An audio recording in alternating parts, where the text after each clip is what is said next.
As we've discussed in previous episodes, from its introduction to America in 1619, the enslavement of black men, women, and children held a tight and powerful grip over the government of the United States.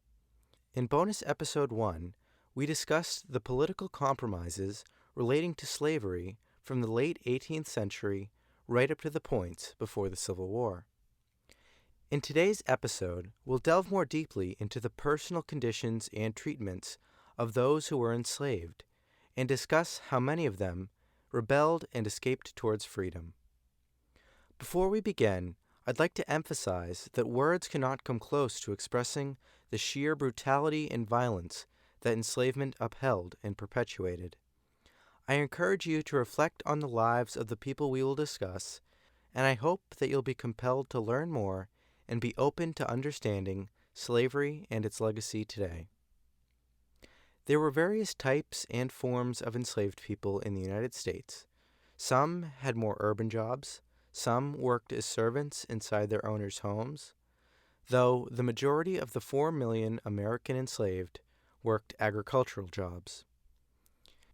Enslaved farm workers often worked from sunup to sundown, and while today we often think of slavery as a form of class-based labor exploitation, the actions of enslaved captors often ran much deeper than just labor.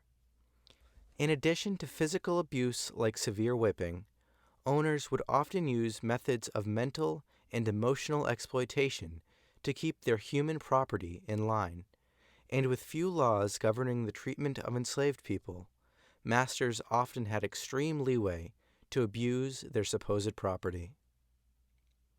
Enslaved workers were fed scraps of food not fit for animals, and often lived in small shacks with dirt floors. Enslaved workers were often managed by overseers who were hired by masters to extract the most work from their human property.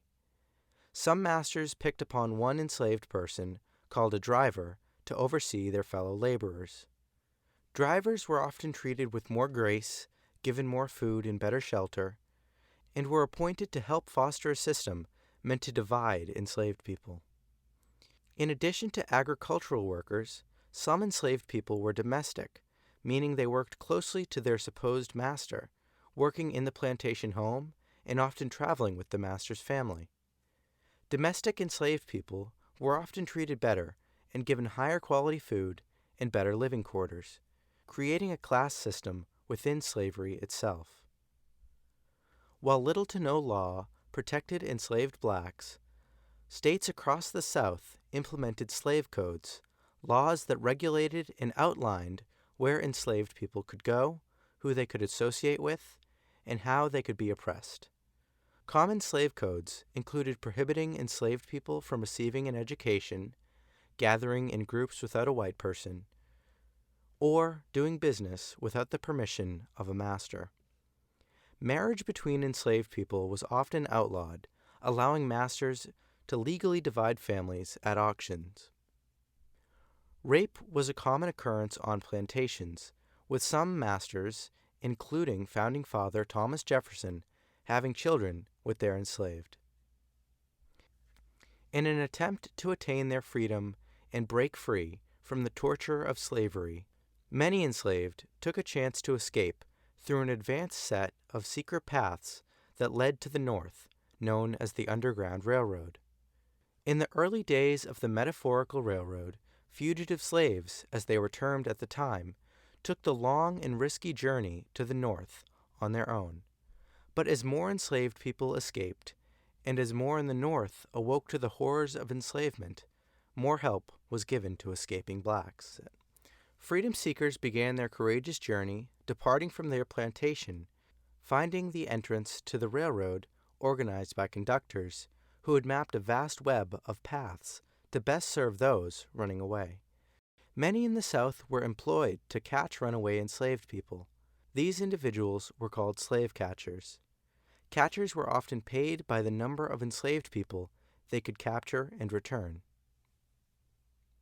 One of the most notable conductors on the Underground Railroad was Harriet Tubman, who escaped enslavement herself in 1849. In the years following her escape, Tubman made over 13 trips back and forth through the South, rescuing tens of enslaved people. During the Civil War, Tubman served as a Union spy and was later a voice for championing women's suffrage. Tubman died in 1913. The Underground Railroad became more prominent the closer the nation moved toward civil war. When slavery was legal in all 13 colonies, enslaved had nowhere to run, though as more states became free, more options became available. In 1850, Congress passed the Fugitive Slave Act that required states prosecute and return those suspected of escaping enslavement. The law made Underground Railroad activities more difficult, though it did not slow it down.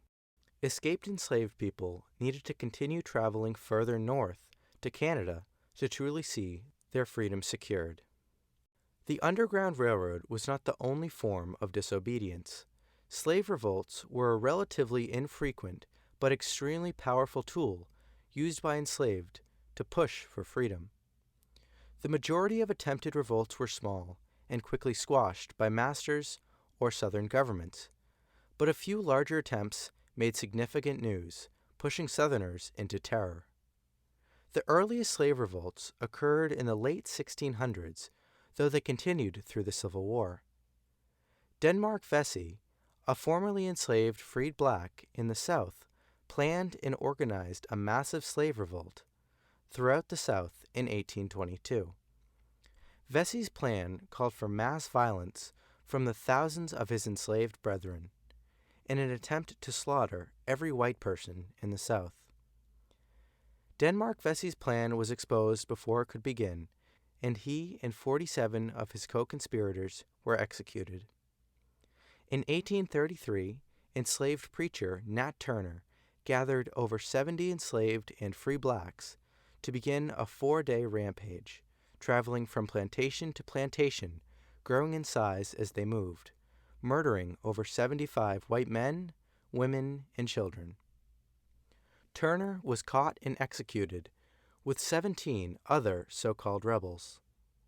Nat Turner's revolt was the most bloody and therefore most successful slave revolt in U.S. history, prompting Southern lawmakers to tighten their slave codes and increase their violence. As I mentioned at the top of this episode, what I have mentioned today is only the tip of the iceberg when it comes to the history of slavery in the United States, and so I encourage you to do more reading and continue learning about the evil nature that American slavery was. Visit HenryWilsonHistory.com and search slavery in the search bar to find images of the Underground Railroad and more resources to learn about enslaved people and the slave power. Thank you for listening.